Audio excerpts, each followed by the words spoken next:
بسم الله الرحمن الرحيم الحمد لله رب العالمين الرحمن الرحيم مالك يوم الدين إياك نعبد وإياك نستعين اهدنا الصراط المستقيم صراط الذين أنعمت عليهم غير المغضوب عليهم ولا الضالين.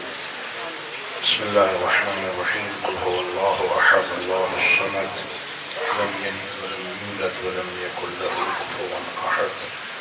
بسم الله الرحمن الرحيم قل هو الله أحد الله الصمد لم يلد ولم يولد ولم يكن له كفوا أحد. بسم الله الرحمن الرحيم قل هو الله أحد الله الصمد لم يلد ولم يولد ولم يكن له كفوا أحد.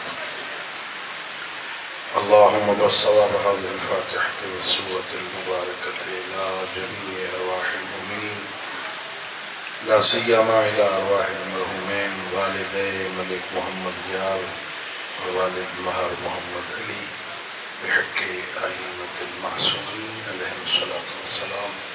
اللهم صل على محمد وعلى محمد وعجل فرجهم مل کے بآواز بلند صلوات پڑھی.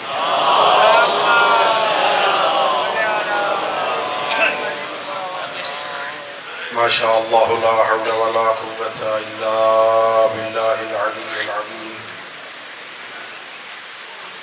أعوذ بالله من الشيطان الرجيم.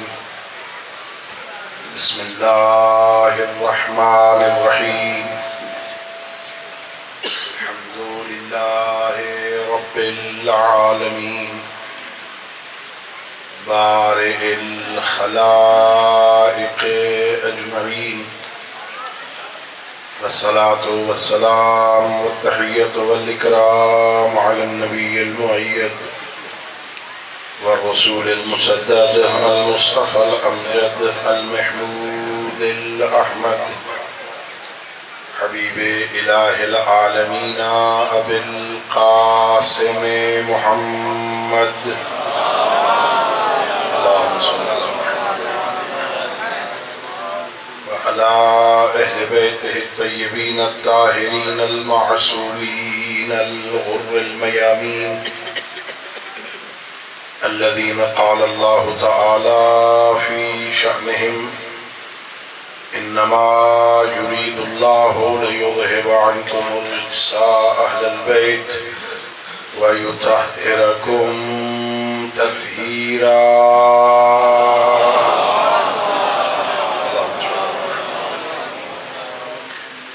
ورحمة الله على أحبابهم وأصحابهم وشيعتهم ومواليهم ولعنة الدائمة الأبدية على أعدائهم أجمعين.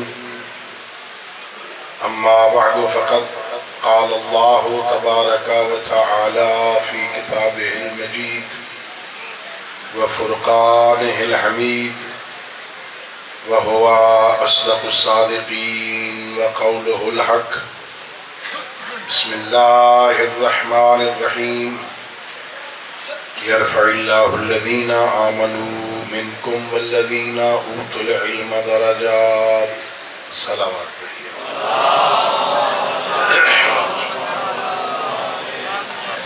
اللہ رب العزت بحق محمد وآل محمد علیہ السلام ہم سب کی اس عبادت کو اپنی بارگاہ میں قبول فرمائے. خالق کائنات بحق محمد وآل محمد علیہ السلام اس مدرسہ دینیہ کو دن دگنی رات چگنی ترقی عطا فرمائے. اس جامعہ کے علماء کرام کی توفیقات خیر میں اضافہ فرمائے. طالبان علم کو تحصیل علم میں موفق فرمائے. جو اس جامعہ کے معاونین بانیان خدمت گزاران دنیا سے چلے گئے ہیں اللہ ان کے درجات بلند فرمائے. جو موجود ہیں اللہ ان کی توفیقات خیر میں اضافہ فرمائے.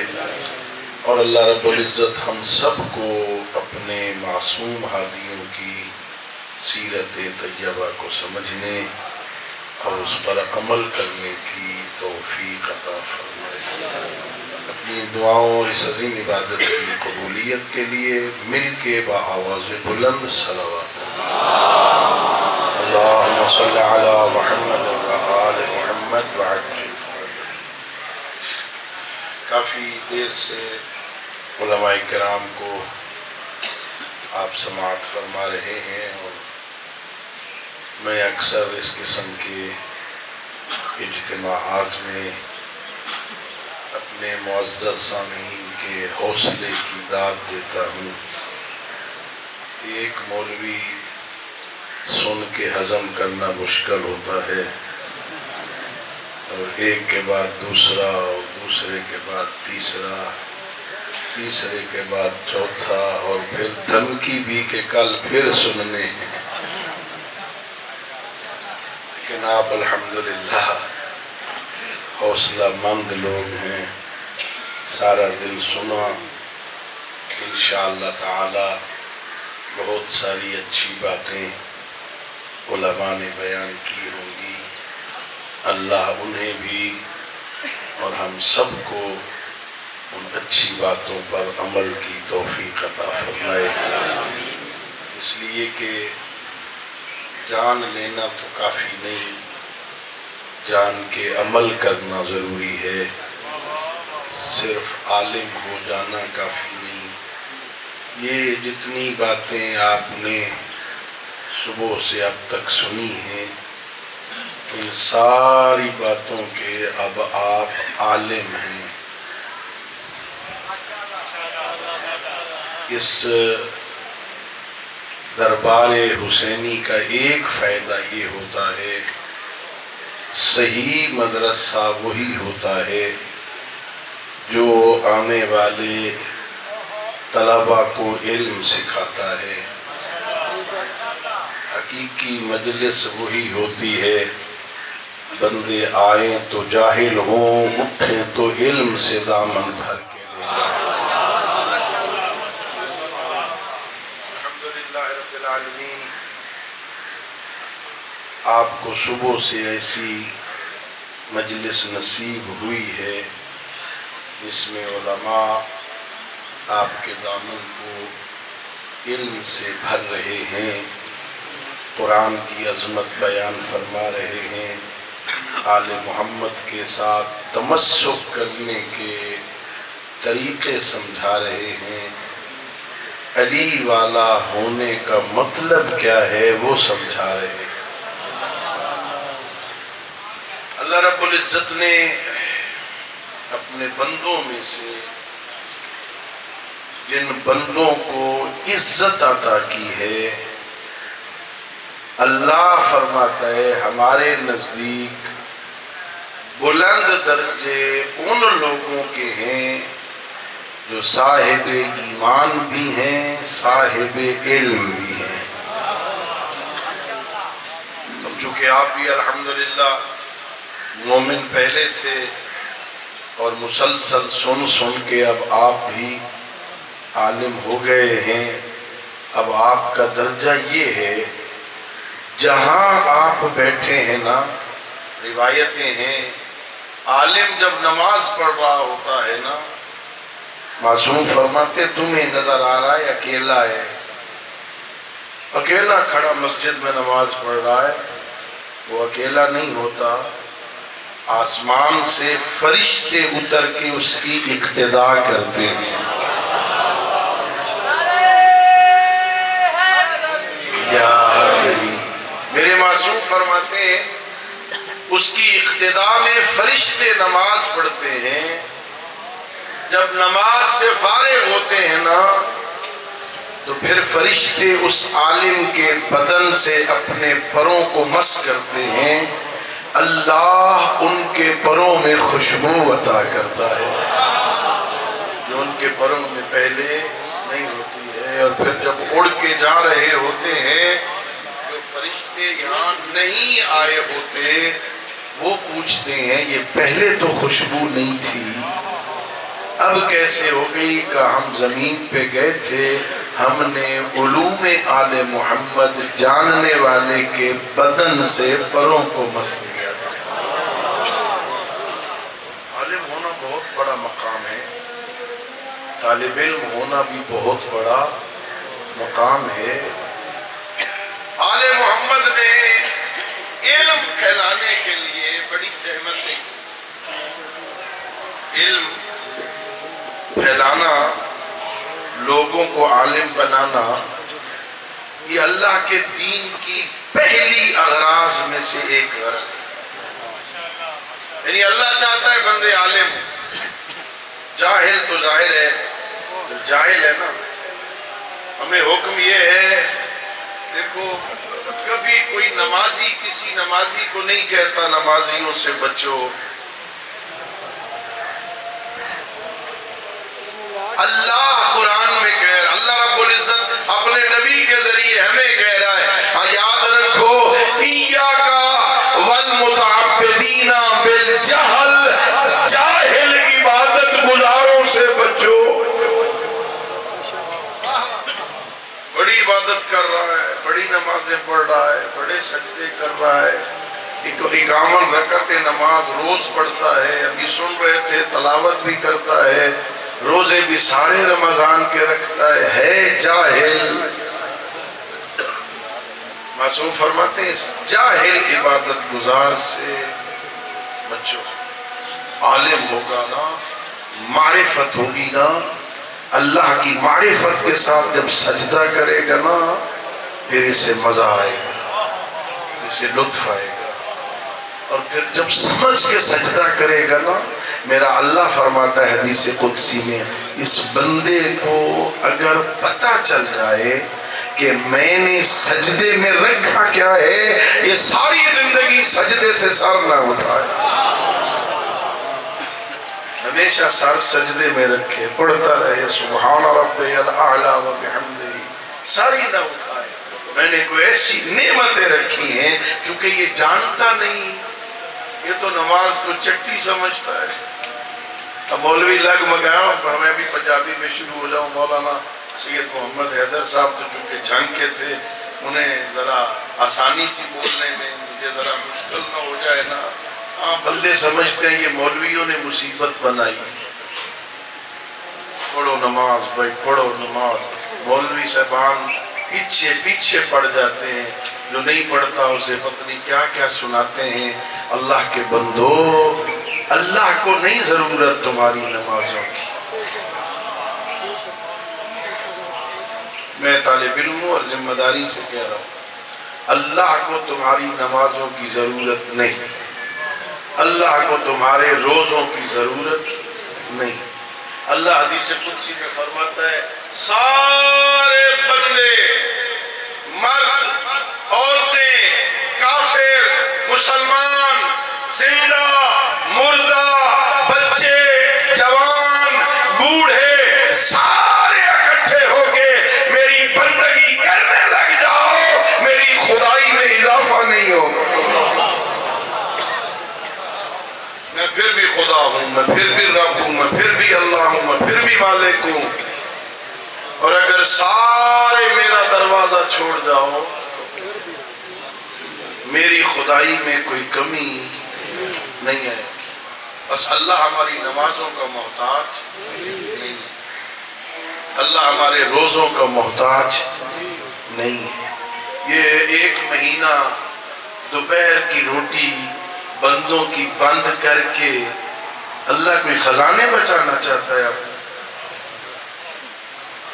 ہاں ذرا دوپہر کو نہ کھائیں، سارا دن پانی نہ پیئیں، ذرا کھانا بچ جائے گا، ذرا پانی بچ جائے گا، اللہ کے خزانے میں کوئی کمی ہو رہی تھی؟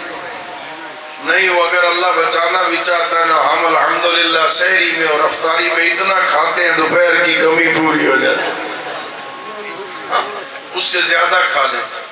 اللہ کو ضرورت نہیں، اللہ کو نہ پانی اللہ بچا رہا ہے، اللہ نہ کھانے بچا رہا ہے، اللہ رب العزت کو نہ سجدوں کی ضرورت ہے، میرا اللہ پھر نمازیں کیوں پڑھوا رہا ہے، یہ سجدے کیوں کروا رہا ہے، یہ عبادت کیوں کروا رہا ہے، یہ روزے کیوں رکھوا رہا ہے؟ اللہ قرآن میں کہہ رہا ہے یا ایھا الناس اعبدوا ربکم الذی خلقکم والذین من قبلکم لعلکم تتقون یا ایھا الذین آمنوا کتب علیکم الصیام کما کتب علی الذین من قبلکم لعلکم تتقون۔ او بندگان خدا،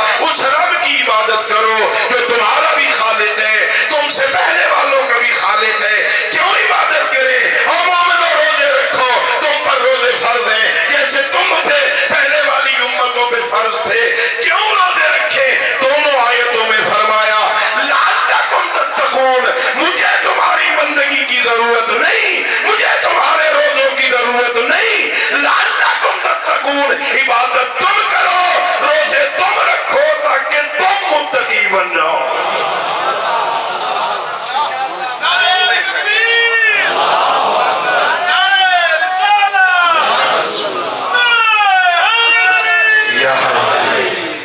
تمہیں فائدہ ہے، تمہیں اپنے فائدے کے لیے. اللہ کو تو کوئی، اللہ کو کیا ضرورت ہے؟ اللہ دیکھنا صرف، اللہ کوئی زیادہ لمبا چوڑا یہ عبادتوں کا فلسفہ نہیں ہے. اللہ صرف چیک کرتا ہے یہ بندہ میرا ہے کہ نہیں، بس. اس سے زیادہ. اچھا دیکھو نا، یہ اللہ رب العزت روزوں میں کیا چاہتا ہے؟ ٹائمنگ ذرا بنا دیتا ہے کھانے پینے کی. بس یہ ٹائم ہے، صبح اتنے بجے کھانا چھوڑ دو، شام کو اتنے بجے کھا لو. ٹائمنگ دیتا ہے. بس منع کرتا ہے فلاں چیز کھاؤ فلاں نہ کھاؤ. ہاں سویرے پورا جگ لسی کا پی جائے، ڈونگا دہی کا بھی کھا جائے، 2-4 روٹی. اللہ نے منع کیا نہیں کھاؤ، صرف ٹائمنگ دی ہے، اتنے بجے کھا لو پھر چھوڑ دو، پھر شام کو اتنے بجے پھر کھا لو. اللہ چیک کرتا ہے صرف کھانے پینے کے ٹائم میں میری مانتا ہے کہ نہیں. اور تو کوئی مسئلہ نہیں، پھر مانو یہ چیک کرنا ہے. اللہ یہ آ رہا ہے نا کچھ دنوں کے بعد، اس علاقے میں بھی آتا ہے نا جی قاری صاحب، ہمارے رمضان آتا ہے تب، یہ کچھ دنوں بعد آ رہا ہے. اللہ صرف چیک کرواتا ہے کہ میں نے کہا اس ٹائم کھا لے، اس ٹائم چھوڑ دے. کھانے پینے کے ٹائم میں، صرف ٹائم میں میری بات مانتا ہے کہ نہیں. جو مان لیتا ہے نا، اللہ بڑا کریم. کائنات کے قریب ترین بادشاہ کو اللہ کہتے ہیں، رؤوف ترین، مہربان ترین، رحمان، رحیم، غفور، غفار. اللہ کتنا مہربان ہے، کہتا ہوں میرے بندے صرف 30 دن کھانے پینے کا ٹائم میری مرضی کے مطابق بنا لے. یہ چاند ختم نہیں ہوگا، اگلے چاند کے طلوع ہونے سے پہلے میں سارے گناہ تیرے معاف کر دوں. کتنا کریم یا رسول اللہ.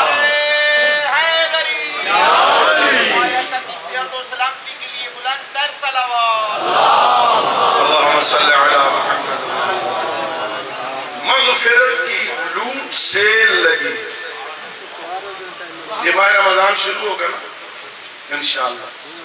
15 ماہ رمضان کے بعد بڑے بڑے سٹوروں پر، بڑے بڑے دکانوں پر بورڈ لگ جائیں گے، لوٹ سیل. عید کے موقع پر سیلیں لگ جاتی ہیں. یہ پتہ ہے کرتے کیا ہیں یہ سیلوں والے؟ یہ رمضان سے پہلے جو قیمت ہوتی ہے نا، ماہ رمضان میں اسے 3-4 سے ضرب دیتے. 10 روپے کی چیز مسلمانوں کے بازار میں 50 روپے کی. ٹھیک، پھر عید کے موقع پر اس میں سے 5 روپے کم کر کے لوٹ سیل کا بورڈ لگا دیتے. سستا ہو گیا مال عید کے موقع پر، عید کی خوشیوں میں. اللہ جو لوٹ سیل لگاتا ہے نا، وہ اس طرح نہیں. وہ کہتا ہے میرے بندے 1 مہینہ تو میرا مہمان بن، آ میرے دسترخوان رحمت پہ بیٹھ. کھانے پینے کے وقت بنا، جن 4 چیزوں سے 5 چیزوں سے میں نے منع کیا ہے یہ تو نہ کر. 55 سے لے کے 15 سال کی عمر سے لے کے 80 سال کی عمر کا ہو گیا ہے نا، 65 سال کے گناہ میں معاف کر دوں گا. تو آ تو صحیح. کتنی بڑی لوٹ سیل ہے. یہ شہر مغفرت ہے، یہ شہر توبہ ہے، یہ توبہ کا مہینہ ہے، یہ بخشش کا مہینہ ہے. اللہ اکبر. بات آگے میرے ذہن میں حدیث قول حضرت امام جعفر صادق علیہ السلام. یہ ہمارے علاقے میں جو بندے ہوتے ہیں نا، کچھ بندے بڑے بدبخت ہوتے ہیں. ہم کیا کہتے ہیں کون ہوتا ہے بدبخت؟ جدھر جاتا ہے ادھر نقصان، جس کام میں ہاتھ ڈالتا ہے ادھر ہی گھاٹا. ہاں دکان کھولی نقصان ہو گیا، امتحان دیا ہے فیل ہو گیا، انٹرویو دیا ہے رہ گیا ہے، بندے کہتے بڑا، میں تو نہیں کہتا نا ممبر پہ بیٹھا ہوں نا، ہاں بڑا بندے اس کو اچھا بیچارہ ہے، بدبخت ہے، بخت ہی نہیں ہے اس کی۔ ہم کہتے ہیں جس کے پاس مال و دولت نہ ہو، دنیا کی آسائش نہ ہو، اسے بدبخت کہتے ہیں نا۔ آپ کے اور میرے چھٹے امام فرما رہے ہیں، آؤ مجھ سے پوچھو، میں تمہیں بتاؤں بدبخت کون ہے؟ میرے آقا نے فرمایا پہلا بدبخت وہ ہے جس کی زندگی میں ماہ رمضان آیا ہو اور گزر گیا ہو، عید والے دن اگر ایک گناہ اس کے نامہ اعمال میں بچ گیا ہے، میری نظر میں بدبخت ہے۔ گٹھڑیاں تھی گناہوں کی معاف کروانی، ایک بچ گیا، ایک معصوم فرماتے ہیں بدبخت ہے۔ کم از کم عید کی رات سے استفادہ کر لیا ہوتا، عید کی رات تھی نا، جھولی پھیلا کے بیٹھ جاتا، میرا اللہ آج تو نے مسلمانوں کے لیے عید بنائی ہے نا، خوشیاں ہیں نا میرا اللہ، کوئی اگر رہ گیا ہے تھوڑا، میرا اللہ آج رات کو معاف کر دینا تاکہ میں صبح عید پڑھنے کے لائق تو ہو جاؤں۔ یہ پتہ ہے ماہ رمضان کے بعد عید کیوں ہوتی ہے؟ ہوتی ہے نا عید، گھبرا گئے ہو؟ ہوتی ہے نا۔ یہ کیا ہوتی ہے عید؟ کیا ہوتی ہے؟ خوشیاں کس بات کی؟ پابندی ختم ہوتی، جان چھوٹ گئی، وہ چھپ چھپ کے پانی پیتے تھے، اندر بیٹھ کے کھانا کھاتے تھے، سگریٹ بھی نہیں بیر پی سکتے تھے، وہ جو پابندی تھی ختم ہو گئی۔ ایک دوسرے کو گلے ملو، مبارکباد دو، مبارک بھائی، جس ایک بھی روزہ نہ رکھے ہوئے نا وہ بھاج بھاج کے مبارکہ دے دو۔ کس بات کی مبارک بھائی؟ سنو میرے معصوم فرما رہے عید کیا ہے؟ عید ماہ رمضان کے ختم ہو جانے کی خوشی نہیں۔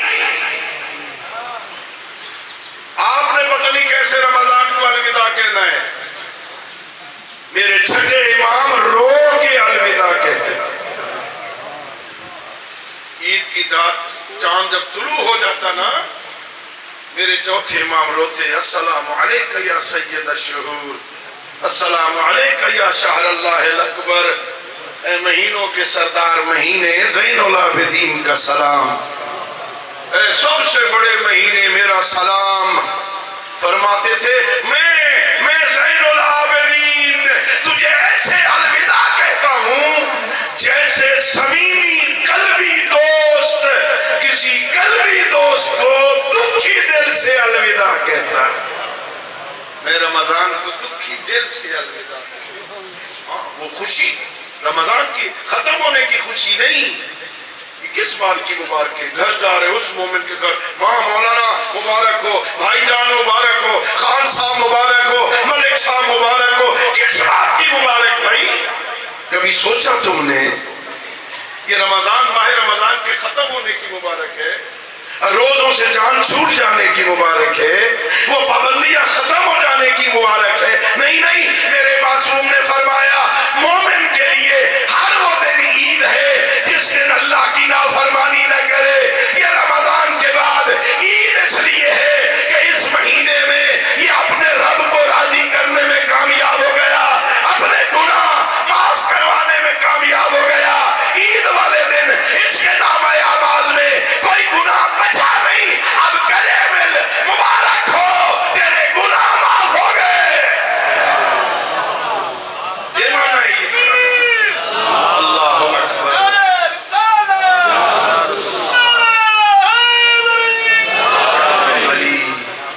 یہ معنی ہے مبارک کا نا بھائی، مومن تجھے مبارک ہو، اللہ نے تیرے سارے گناہ معاف کر دیے، تو گناہ معاف کروانے میں کامیاب ہو گیا۔ عید مناؤ، خوشیاں مناؤ، ایک دوسرے کے گلے مل، دعوتیں کر، عید پارٹی کر کہ میرے سارے گناہ معاف ہو گئے۔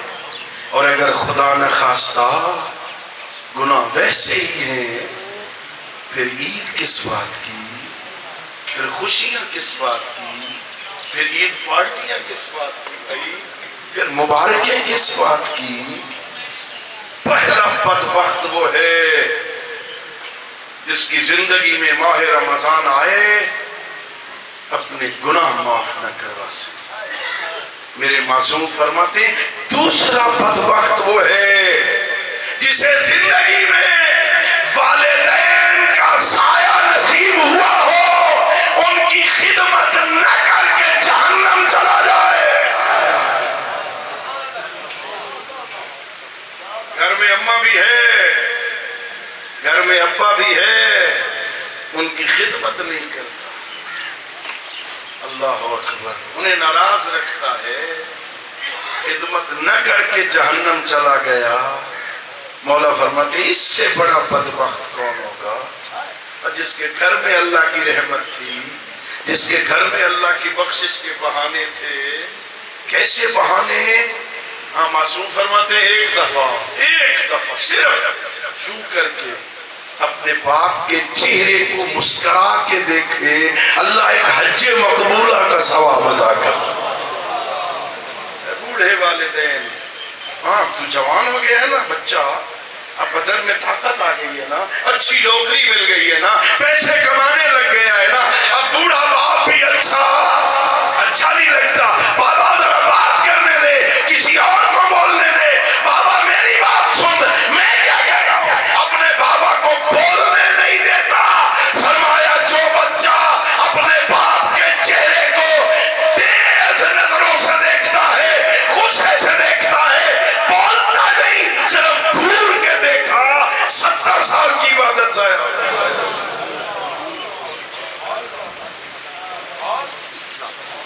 باپ کی ڈانٹ ہی اچھی نہیں لگتی، اس نے پوچھ لیا آدھی رات تک کدھر رہا بیٹا؟ ابا میں کوئی مر گیا، میں کوئی بچہ، خیر ہے میں بڑا ہو گیا ہوں۔ ہاں ایسا کہا، 70 سال کی عبادت میں کانٹا لگ گیا۔ بدبخت ہے بندہ جسے ماں کا سایہ بھی ملے، باپ کا سایہ بھی ملے، ان کی خدمت نہ کر کے جہنم چلا جائے۔ خدمت کی نوجوانوں، اللہ اکبر، ایک شخص آیا نوجوان بچہ بارگاہ نبوت میں آیا، یا رسول اللہ صلی اللہ علیہ وآلہ وسلم میں اپنے ابے کی بڑی خدمت کرتا ہوں۔ کیا کرتا ہے؟ جی ابا ایک مانگتا ہے نا میں 2 دیتا ہوں۔ عید آ رہی ہے نا، ابا نے کہا بیٹا ایک جوڑا کپڑوں کا نیا عید والے دہاڑے پسا، بیٹا جا کے 2 لے آتے۔ ابا 2 لے، یہ کیا ہے؟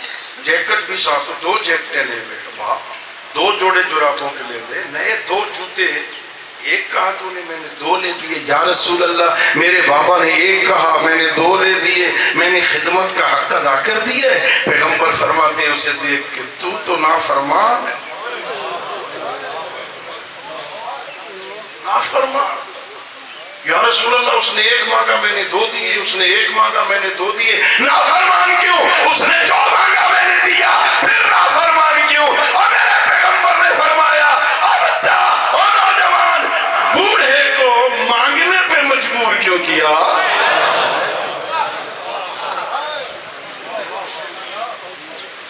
انتظار کرتا رہے، سفید داڑھی والا مانگے تو دوں، باپ ہاتھ پھیلائے تو دوں، مانگنے کے بعد دیا تو کیا دیا؟ مانگنے سے پہلے کیوں نہیں دیا؟ وہ تیرا اس وقت خیال رکھتے تھے جب تجھے بولنا نہیں آتا تھا، جب تجھے مانگنا نہیں آتا تھا، جب تو اپنی بات نہیں کر سکتا تھا۔ اب انتظار کرتا ہے بوڑھا بابا مانگے۔ اللہ، اتنی بیچارہ بابا کتنی مجبوریوں سے بولتا ہی نہیں ہوگا، پتہ نہیں میرا بیٹا اپنا گزارا کیسے کرتا ہے، چلو میں پھٹے کپڑوں کے ساتھ عید پڑھ لوں گا، ہم تو بوڑھے ہو گئے، خیر۔ اللہ اللہ فرمایا بدبخت ہے وہ بندہ جسے والدین کا سایہ نصیب ہوا ہو ان کی خدمت نہ کر کے جہنم چلا جائے۔ ان کا خیال رکھ، ان کی دعائیں لیا کر، باپ کی دعا۔ سید الانبیاء فرما رہے ہیں دعاء الوالد لولدہ کا دعاء النبی لامتہ۔ باپ کی دعا اولاد کے حق میں اتنی اہمیت رکھتی ہے جتنی نبی کی دعا امت کے حق میں اہمیت رکھتی ہے۔ جیسے نبی دعا کرے نا امت کے حق میں اللہ رد نہیں کرتا، جب باپ دعا کرے نا اولاد کے حق میں اللہ رد نہیں کرتا۔ اللہ ان سے دعائیں لیا کر۔ کیا کہنے میرے معصومین کہ اللہ رب العزت کا کرم ہے، ناز کیا کر، اللہ نے تجھے آل محمد عطا فرمائے۔ اللہ اکبر۔ میرے معصوم کے پاس ایک بندہ آیا، نوجوان بیٹا، کہتا یا ابن رسول اللہ بڑے بڑے کاروبار کیے، گھاٹا جان ہی نہیں چھوڑتا، جو کاروبار کرتا ہوں نقصان ہوتا ہے، بکریاں خریدی ہیں مر گیا، فلاں کاروبار کیا نقصان، فلاں کاروبار شروع کیا نقصان، پتہ نہیں نفع ہوتا ہی نہیں، میں کیا کروں؟ میرے آقا نے فرمایا ذرا ٹھہر اور مجھے بتا، جب دعائیں کرتا ہے کہیں تیری دعاؤں سے بوڑھے ماں باپ نکل تو نہیں گئے؟ کبھی دعا ہی نہیں کی والدین کے لیے، بابا مر گیا ہے، اماں چلی گئی ہے دنیا سے، تیری دعاؤں کی فہرست سے اماں باپ نکل گئے ہیں، تو نے دعا کرنا چھوڑ دیا، اللہ نے تیرے رزق میں برکت اٹھا۔ قدر کر، قدر۔ بدبخت ہے وہ بندہ جس کے گھر میں والدین ہوں ان کی خدمت نہ کر کے جہنم چلا جائے۔ تیسرا فرمایا بدبخت ہے وہ بندہ جو دنیا کی ساری کتابیں پڑھ لے قرآن نہ پڑھ سکے۔ نسیم حجازی کا کوئی ناول چھوڑا ہی نہیں، ہر مہینے نیا ڈائجسٹ خریدتا ہے، جاسوسی ڈائجسٹ پڑھتے پڑھتے تھکتا ہی نہیں۔ اور اب تو ذرا کتابوں کا زمانہ ہی گزر گیا، اب تو فیس بک ہے، واٹس ایپ ہے، ہاں پتہ اور کچھ چیزیں، یہ پڑھتا رہتا ہے، قرآن پڑھنے کا ٹائم ہی نہیں ملتا۔ معصوم فرما رہے ہیں میری نظر میں بدبخت ہے۔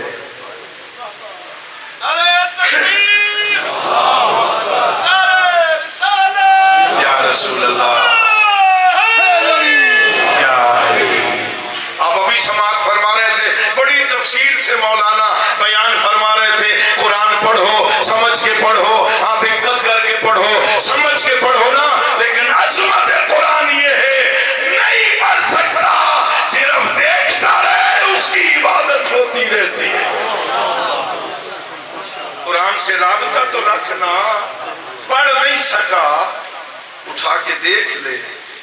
قرآن کوئی ایسی کتاب ہے جسے دیکھنے سے بھی اللہ کی عبادت ہوتی ہے۔ ہاں بغیر سمجھے پڑھتا ہے نا، ثواب پھر بھی ملتا ہے۔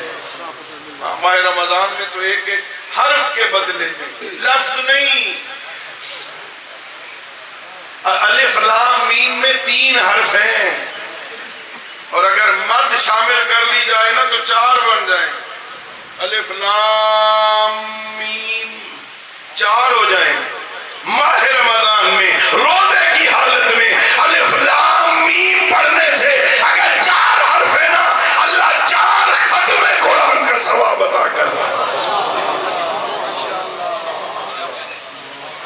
کتنا کریم ہے، کتنا مہربان ہے اللہ۔ ہاں بغیر سمجھ کے بھی پڑھے نا، یہ کائنات کی اس کتاب کا معجزہ ہے۔ آپ مدرسہ دینیہ میں بیٹھے ہیں نا، ابھی یہ نشست ختم ہو، اندر جانا، مولانا نجم الحسن صاحب سے پوچھنا لائبریری کہاں ہے، لائبریری میں جا کے نا کوئی عربی کی کتاب اٹھا لیں اور اسے پڑھنا، انشاءاللہ تعالی 2-4 لینوں کے بعد رکھ دو گے۔ ہاں یہ ساری پڑھ دے رہا سو، اب بولو تو صحیح، خدا دے بندے ہو، 2-4 لائنیں پڑھ کے سمجھ ہی نہیں آ رہی کیا کرنا ہے اس کو پڑھ کے، کوئی فارسی کی کتاب اٹھا لو، 2 لائنیں 3 لائنیں الٹی سیدھی پڑھ کے چھوڑ دو گے۔ یہ قرآن کائنات کی وہ واحد کتاب ہے پوری دنیا میں، جیسے وہ بھی کہہ رہے تھے اکثر لوگ اس کو سمجھتے بھی نہیں پھر بھی پڑھ قرآن کا نا، بندے سمجھتے بھی نہیں پھر بھی پڑھے جا رہے ہیں. اگر بغیر سمجھے، تیرا اور میرا عقیدہ ہے بغیر سمجھے پڑھوں گا، تلاوت کروں گا، پڑھوں گا اس کو، پڑھ کے مرحومین کو بخش دوں گا، مرحومین کے گناہ معاف ہو جائیں گے، میرے مرحوم بخشے جائیں گے. بغیر سمجھے کہ جو مردے بخشوا سکتی ہے، ذرا سمجھ کے پڑھ، تیرے مردہ دل کو زندہ کر دے گا. قرآن تو اللہ اکبر، اللہ اکبر، یا رسول اللہ، یا رسول اللہ، یا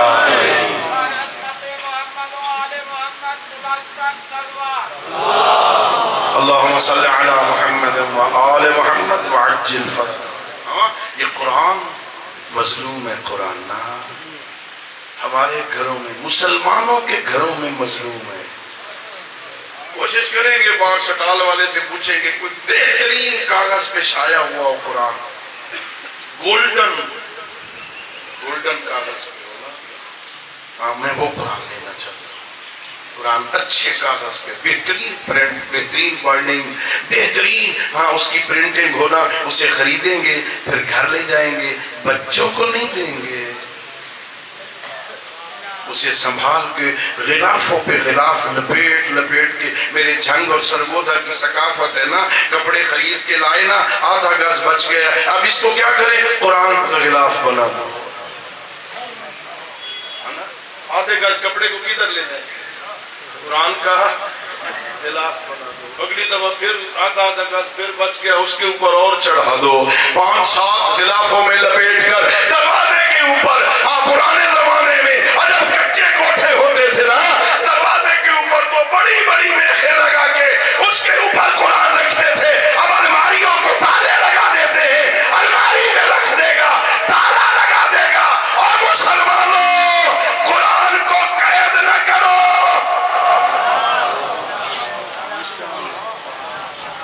قرآن کو زندان میں نہ رکھو، قرآن کو تالوں سے نکالو. قرآن قیامت والے دن تمہارے خلاف گواہی دے گا. میرا اللہ بازار سے خریدا تھا، میرا اللہ پھر تالے میں رکھ دیا تھا، نہ بچوں کو پڑھنے دیتا تھا، نہ خود پڑھتا تھا. مظلوم ہے قرآن. سید الانبیاء جو قیامت والے دن شکایتیں کریں گے نا اپنی امت کی، ان میں سے ایک یہ ہے. سید الانبیاء کہیں گے پروردگار یا رب ان قوم اتخذوا هذا القرآن مہجورا. میرا اللہ، میری اس قوم نے میرے بعد قرآن سے ہجرت کر لی تھی، ان کا قرآن سے کوئی تعلق ہی نہیں رہا تھا، چھوڑ دیا تھا انہوں نے قرآن کو. بدبخت ہے وہ بندہ جس نے زندگی میں قرآن نہ پڑھا. قرآن پڑھو، اپنی صبح کا آغاز. اللہ اکبر.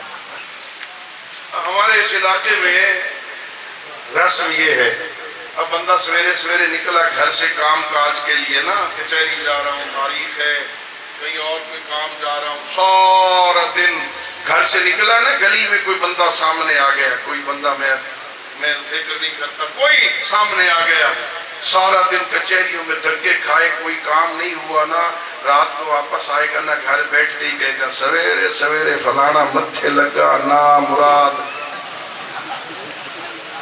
منحوس. کہتے ہیں نا، ہاں میں ٹھیک کہہ رہا ہوں، کہتے ہیں نا سویرے سویرے فلانا منحوس متھے لگ گیا تھا، میرا کوئی کام ہوا ہی نہیں، سارا دن تھکے کھا کے ہوں. میں طالب علم ہوں، منتیں کرنے کا عادی نہیں ہوں، لیکن منت کر رہا ہوں. اگر چاہتا ہے نا سارے دن میں تیرے کاموں میں نحوست نہ ہو، تیرے کاموں میں برکت ہو، اپنی صبح کا آغاز اللہ سے باتیں کرنے سے کیا کر. صبح صبح نماز پڑھی کر، اللہ سے بات کر، قرآن پڑھا کر، اللہ تیرے ساتھ باتیں کرے. جب اللہ سے باتیں ہو جائیں نا، پھر اس پہ توکل رکھ کے نکل، اللہ تیرے کاموں میں برکت عطا کر. ہی کبھی نہیں. اللہ اکبر. میرے معصوم فرماتے ہیں عزیزو، معصوم فرما رہے ہیں جب قیامت کا دن ہوگا، یہ بھی اس وقت کے 300-400 بندہ بیٹھا ہے میرے سامنے. اگر یہاں اس وقت کوئی بچہ اپنے باپ کا گریبان پکڑ لے اس وقت، سچ بتاؤ یہ باپ زندہ رہنے کے لائق ہوگا؟ اس مجمع میں 300-400 کے بندے مجمع میں کوئی بیٹا اٹھے اپنے باپ کا گریبان پکڑ، وہ تو یہیں کڑ جائے گا نا، مر جائے گا نا. اتنے بندوں کے سامنے میرے بیٹے نے میرا گریبان پکڑ لیا. پتہ ہے میرے معصوم کیا فرماتے ہیں؟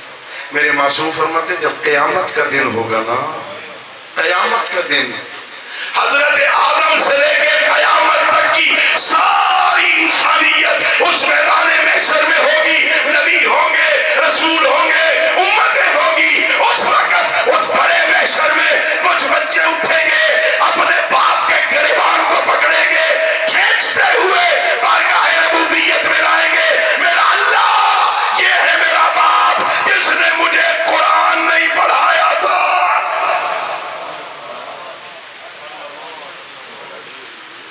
انگلش میڈیم میں لے گیا تھا، اچھے کالجوں میں داخلہ کروایا تھا، قرآن نہیں پڑھایا تھا، دین نہیں سکھایا تھا.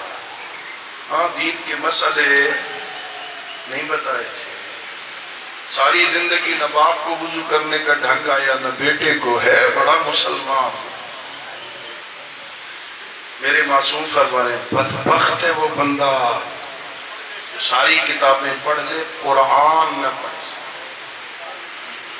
چوتھا، پہلا بدبخت ماہ رمضان آئے گناہ نہ معاف کروا سکے. دوسرا بدبخت والدین ہوں ان کی خدمت نہ کر کے جہنم چلا جائے. تیسرا بدبخت ساری کتابیں پڑھ لے قرآن نہ پڑھ سکے. چوتھا فرمایا بڑا بدبخت ہے وہ بندہ جو نیکیاں خود کرتا ہے، ثواب کسی اور کے نام اعمال میں لکھا ہے. نماز میں پڑھتا ہوں، ثواب روزے گرمیوں کے میں رکھتا ہوں، ثواب کوئی اور لے لیتا. میرے مولا وہ کون ہے؟ فرمایا وہ بدبخت جو مومنوں کی غیبت کرتا ہے، مومنوں کے گلے کرتا ہے. ایک گناہ کا پتہ چل گیا ہے نا، ایک گناہ کا ذرا بولے صحیح، برباد بڑا حاجی سلطی بنتا تھا، بڑا نیک بنتا. اب پتہ چلا ہے مجھے، تو اب پتہ چلا ہے اس کا اتنے گناہ، ویسے برباد کر دوں گا نا. تجھے ایک گناہ کا پتہ چلا ہے، ہضم نہیں کر سکا. ذرا خالق کو دیکھنا، تیرے اور میرے گناہوں کو دیکھ کے برباد بھی نہیں کرتا، پردے دے کے توبہ کی مہلت فراہم کرتا، رسوا بھی نہیں کرتا، گناہوں پہ پردے دے دیتا. ستار العیوب، گناہوں کے پردے. میرا اللہ کہتا ہے میرے بندے، او میرے بندے، یہ بھی اس کی مہربانی ہے، ہمیں اپنا بندہ کہتا ہے. نافرمان، گستاخ، اس کے نافرمان، پھر بھی کہتا ہے عبدی، او میرے بندے ذرا دیکھ تو صحیح نا، میں روز تیری طرف نئی نئی نعمتیں بھیجتا ہوں، تو بدلے میں نئے نئے گناہ بھیج. فرمایا او میرے بندے استحیی من کا، مجھے تجھ سے شرم آتی ہے، تجھے مجھ سے شرم نہیں آتی. ہاں ایک گناہ کا پتہ چل گیا نا، برباد کرنا. ہاں نہیں بھائی، اللہ اکبر. ہمارے ایک عالم دین گزرے ہیں، انہوں نے اپنے بیٹے کے لیے کتاب لکھی، اپنے بیٹے کی ہدایت. اسے مرآت الرشاد، عربی میں مرآت الرشاد، آئینہ رہنمائی. اپنے بچے کو بیٹا یہ کام کرنا، یہ کرنا، یہ کرنا، یہ کرنا، یہ نہ کرنا، یہ نہ کرنا، یہ برے کام ہے، یہ نہیں کرنا. ان میں سے ایک جگہ پہ فرمایا بیٹا ایاک والغیبہ، میرے بچے غیبت نہ کرنا کسی مومن. کیوں غیبت نہ کرنا؟ کہ اس لیے کہ غیبت کرنے سے نیکیاں ادھر چلی جاتی، ادھر کے گناہ، جو بندہ جس کی غیبت کرتا ہے نا، غیبت کرنے والی کی نیکیاں ادھر اس کے نام اعمال میں لکھی، اور اگر یہ نیکیاں تھوڑی ہونا تو اس کے گناہ غیبت کرنے والے کے نام اعمال۔ بڑی کمال کی بات لکھی اس نے، پھر کہا بیٹا او میرے بچے، اگر غیبت کے بغیر تیرا گزارا نہ ہوتا ہو، ڈیرا ہے نا، ڈیرا اور ڈیرہ داری ہے، آپ جیسے پرانے زمانے میں کہتے تھے نا حکا، یہ حکا مفت کی ڈیرہ داری ہے، مفت پر ہے نا، خواہ مخواہ ادھر سے آتا جاتا کوئی نہ کوئی بندہ بیٹھ جائے گا۔ اب وہ زمانہ نہیں رہا نا، غیبت کرتا ہے، غیبت، وہ کہتے چلا تھوڑی دیر وساں ہوتے ذرا چس سا، مومن کی غیبت کرتا ہے، وہ کہتا ہے بیٹا اگر غیبت کے بغیر تیرا گزارا نہ ہوتا ہو، کسی مومن کو برباد کیے بغیر تیرا گزارا نہ ہوتا ہو، اس کے عیوب بیان کیے بغیر تیرا وقت نہ نبھتا ہو، گزارا نہ ہوتا ہو، اپنے بیٹے کو لکھ کے دیا بیٹا اگر نیکیاں دینے پہ تل گیا ہے، اگر گناہ لینے پہ تل گیا ہے میرے بچے، پھر اپنے باپ کی غیبت کرنا۔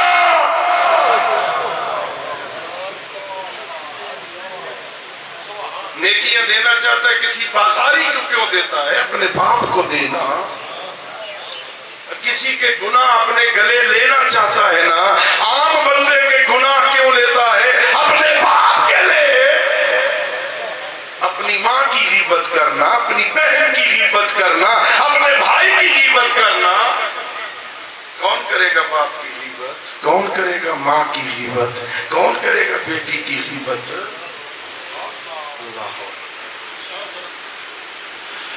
اللہ نے قرآن میں فرمایا اللہ کے بندو مومنو لا یغتب بعضکم بعضا، ایک دوسرے کی غیبت نہ کیا کرو۔ ایحب احدکم ان یاکل لحم اخیہ میتا، کیا تم میں سے کوئی بندہ یہ پسند کرتا ہے اپنے مردہ بھائی کا گوشت نوچے؟ تو میرے دوستو، میرے بھائیو، یہ دین اور شریعت، یہ ہے دین بہت آسان۔ اللہ رب العزت نے ہم پر احسان کیا، یہ شریعت سہلہ ہے، آسان شریعت ہے، مشکل نہیں ہے، صرف تھوڑا سا کوشش کرو نا اس راستے پہ چلنے کی۔ میں مثال دیا کرتا ہوں کہ اللہ کتنا کریم ہے، خدا شاید ہے ہم نے کبھی اس سٹیج پہ سوچا نہیں۔ قرآن اٹھا لینا، قرآن سورہ یوسف پڑھنا، احسن القصص ہے نا سورہ یوسف۔ سورہ یوسف میں پتہ کیا ہوا؟ زلیخا نے حضرت یوسف پہ اٹیک کیا، دعوت دیا اندر آ، حضرت یوسف گئے، اس نے پہلا دروازہ بند کیا، اسے تالا لگا، پھر اگلے کمرے میں لے گئے، اس کا دروازہ بند کیا، تالا لگایا، اندر لے گئے۔ قرآن کہتا ہے 7ویں کمرے میں لے گئے، وہاں جا کے 2 کام کیے زلیخا نے۔ پہلا کام، جس بت کی عبادت کرتی تھی نا اس پہ چادر ڈالا۔ حضرت یوسف نے کہا زلیخا یہ چادر کیوں ڈال رہی ہے؟ کہ یوسف یہ میرا معبود ہے، میں اس کی عبادت کرتی ہوں، چادر اس لیے ڈالی ہے میں گناہ کرنا چاہتی ہوں، مجھے شرم آ رہا ہے، اس کے سامنے گناہ نہ کروں، یہ مجھے دیکھے نہیں۔ حضرت یوسف نے مسکرا کے کہا زلیخا تیرے معبود پہ چادر ڈال دی جائے اسے نظر کچھ نہیں آتا، میرا تو بغیر آنکھوں کے دیکھنے والا میرا اللہ مجھے منع کر۔ اس نے دعوت گناہ دی، حضرت یوسف نے تبلیغ کی، سیاڑی بن، حیا کر، شرم کر، میں نے تیرے گھر کا نمک کھایا ہے۔ اللہ اکبر، صلوات پڑھ لو بابا سے۔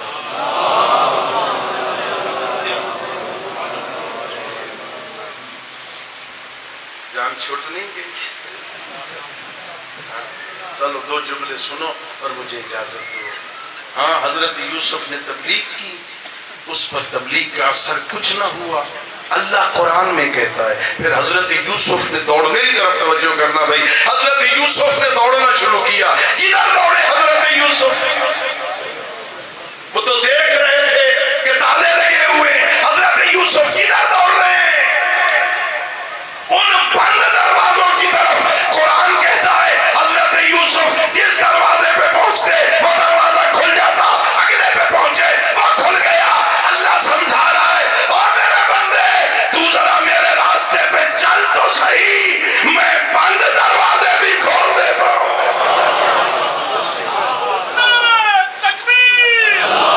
اللہ اکبر, یا رسول اللہ. کتنا کریم بادشاہ ہے, کتنا مہربان ہے. الذین جاہدوا فینا لنہدینہم سبلنا.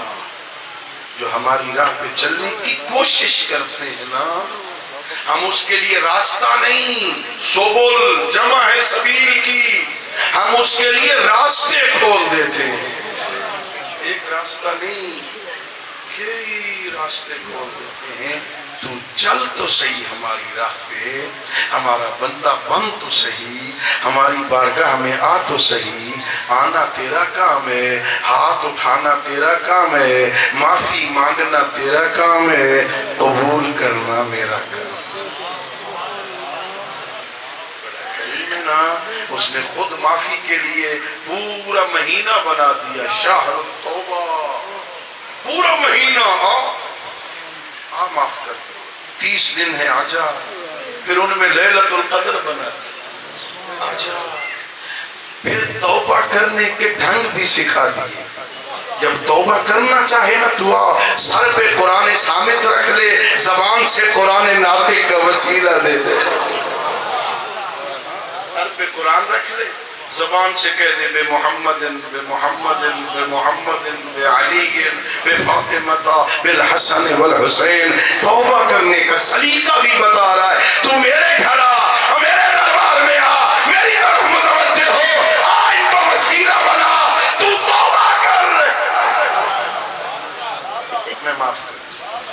ہاں, اس کی بارگاہ میں جھولی پھیلا کے بیٹھ جا اور کہہ دے میرا اللہ, تجھے نبی کی اس بیٹی کا واسطہ جو اپنے بابا کے بعد اپنے دائیں ہاتھ سے تسبیح بھی نہیں پڑھ سکتی تھی.